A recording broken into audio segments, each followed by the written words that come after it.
There, this is me, Ben96. I'm here to do a small tutorial on the whole OBJ2RA2 thing. This little pony icon. It was created by a coding wizard apanx over at GameTech He does awesome shit like this. Now what this is a small little this little pony can take 3D models and turn them into chassis for your Robot Arena 2 creations. And it's pretty freaking awesome. So basically what you want to do, there's a lot of mysteries behind this whole thing.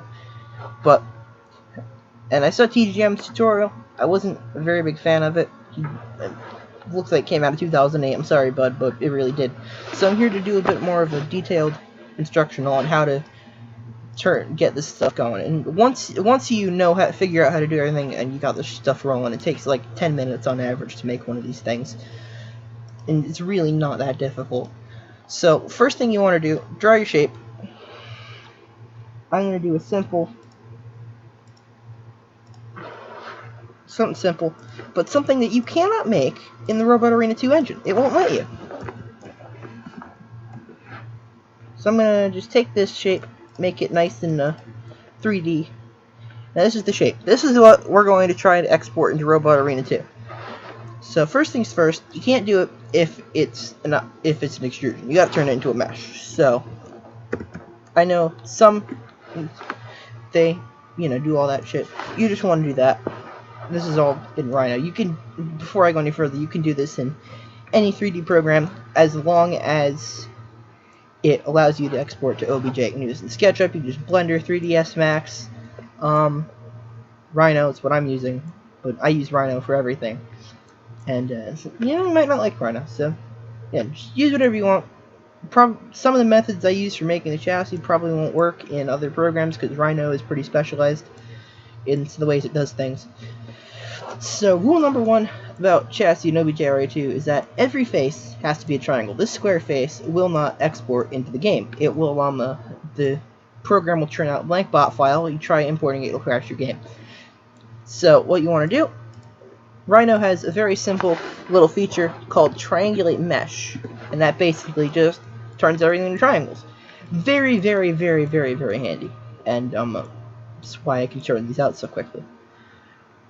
If you're doing a little more low-tech like SketchUp, you'll probably have to draw all of them by hand. But yeah, whatever. So now that you've got your mesh, notice it was like that. It was just a quick snap. So now that you've got that out of the way, if you want to skin this thing, well, why wouldn't you? It's a beautiful little stretched hexagon. You want to unwrap it. Basically, make each face of your little thing outlined. Like like in RA2, you got the little edge line program thing that allows you to skin your robots. You basically want to click all the outlines and make it look like you got a nice little yellow edge line going around your robot. Each of these outlines is going to be one panel in the UV map. So that should do for that. Now you want to click your mesh, UV editor. Now I prefer you do this in a perfect square, it makes things a lot easier in the long run. Hold shift to do that, and boom. This is what your chassis will look like when you import it into the game and then export the skin, the custom skin, if you want to paint it outside the program. Notice how when I click these faces in this upper right window, it corresponds to a panel in every other window. You can use this to, if you save your model, you can use this as an easy guide to skinning your robot. Just be warned that the UV map in game is actually flipped vertically compared to the UV map in Robot Arena 2. Like this is flipped, compared this to the map you get when you export. Everything's flipped vertically, so keep that in mind when you skin your robot.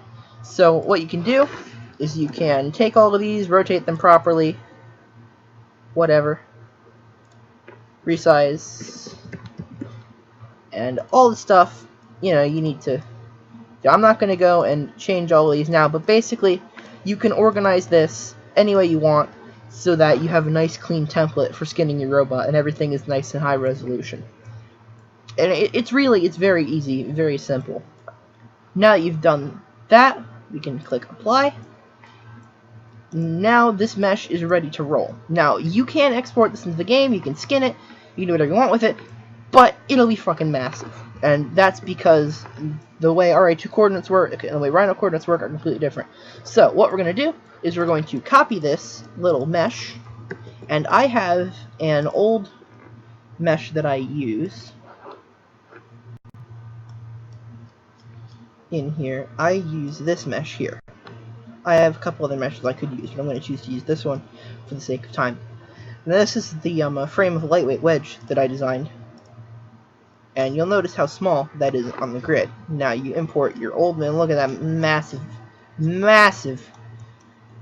Now this is what it'll look like if you import it in the game now. So you want to scale it down to the right size, which really isn't difficult. You just stretch it a couple times, it does the magic for you.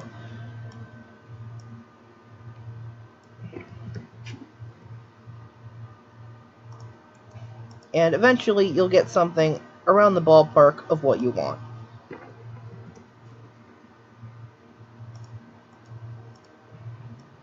Like that should do for like a large middleweight, small heavyweight frame. Now you want to delete the old mesh. You want to save this as an OBJ file. Oh yeah, I forgot to rename it. We'll rename this as sample. Now you want to save it as a polygon mesh, not a NURBS. You want it to be in Unix format, because Unix format is what the game's code is basically on. You don't object names, layer group names. You want the vertex welding completely unwelded. Anything else won't work. 3 significant, that doesn't really matter. 3 significant, I put it at 3 so there's less garbage in the bot file. Export the coordinates, export the normals, map Z to Y. If you don't do that, it'll be flipped vertically. It'll be like tilted upwards when you put it in the game. And yeah, and so that's what the settings you want when you export this thing. Now that you've done that, that's it. That's all you gotta do in Rhino 3D or any other 3D program. Is simply make a thing, turn it into a mesh, make sure it's a triangle, and then you just unwrap it, UV map it, do all the fun stuff you normally do with a 3D model to make it painty, and then you simply save it, drag it in here, pops a little window, and you got a bot file. Now, you can put this in your game.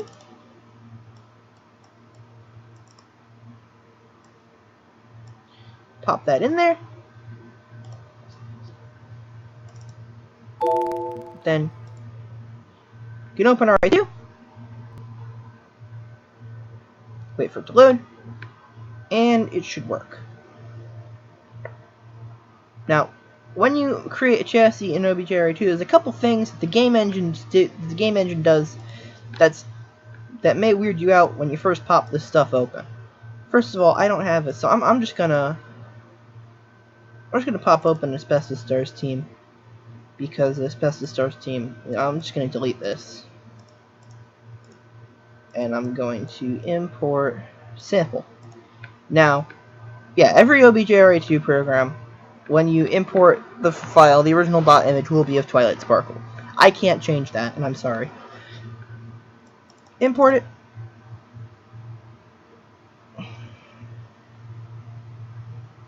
Should take a minute, and it's in. And there's your chassis. A little big. You see, weighs 237.6. It's almost an entire lightweight by itself, so it is a little large. You'll notice on the inside, it's a little screwy. Now, the reason for this is because the game is reading this as the floor of the robot, because these are the first coordinates it was put in, or the last coordinates it was put in. I don't know. I'm not specific, but you can still place parts in this chassis as if it were a normal chassis. This is just a texture glitch. There's an appearance glitch. It does not affect the game.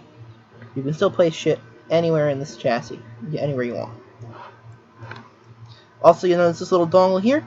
This does not affect the game. There's another fun glitch with the thing. I think this is just the OBJ screwing up. It doesn't show up in game. It doesn't hurt your robot. It doesn't collide with anything. It just kind of exists. And I think that's all the Oh yes, one thing I forgot to mention. Program OBJ2RA2 will give you a warning if your chassis has too many faces. It can only handle like I don't remember the exact number, but it'll warn you if you have too many faces, because the game can only handle so many faces at a time, and if your robot takes damage and it tries to record all these faces warping and moving, it'll just overload and die, and it'll crash the game. And while you can still generate these really crazy detailed models and make them really high-tech statues that can kill things, why would you want to do that? Come on, man. So yeah, this is your nice, cool chassis that you designed yourself in Rhino, or SketchUp, or 3ds Max, Blender, I don't know. And it's in RA2. And you can use it to build a robot and kill things with it. That's all there is to this fun little tutorial. Hope you guys had fun. If you have any questions, just go to the thread on Game Tech Mods, go to comment on this video. Try to help you out. If you think I missed something, I probably did. I'm very tired right now. But, yeah. Talk to you guys later. Hope you enjoyed the vid. Bye.